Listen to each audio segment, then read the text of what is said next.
I'm Jason Edward Lewis. I'm a professor at Concordia University in the Department of Design and Computation Arts, and I'm also the co-director of Aboriginal Territories and Cyberspace, and I am Cherokee, Hawaiian, and Samoan.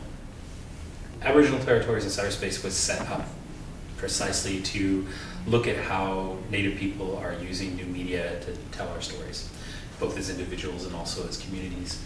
And we are interested in a couple different strains in there. One thing we're very interested in is how do we train young people to be producers of new media, not just consumers, so they can make things and tell their story as opposed to just sort of kind of receive the stories that are told.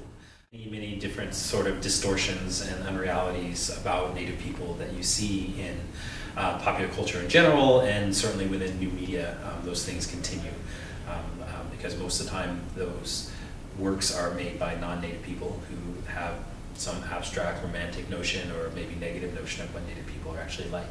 And when we talk to young Native kids, one of the things that they talk about is how they would love to see Indian characters in video games, for instance, and that the few that they do tend to see are not very well drawn and certainly don't reflect their lives in any particular way. We're also interested in working within communities where the oral tradition is still very strong and very important. How do we go about remediating those stories into new formats, and in formats that maybe youth will find interesting and engaging? Maybe they can then use to sort of tell the story themselves. We're trying to figure out how to do that respectfully, how to do that in a way that honors the traditions, but recognizes the fact that we are living in a 2013 world, and even if we're on a remote reserve, we're still in a 2013 world. And the ways that we talk to each other and the ways that we communicate with each other changed in the last 500 years.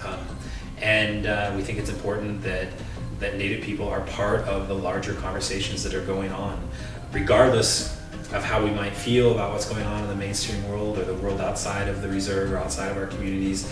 The fact of the matter is what is going on in those worlds affect us, and that we need to be able to participate in that.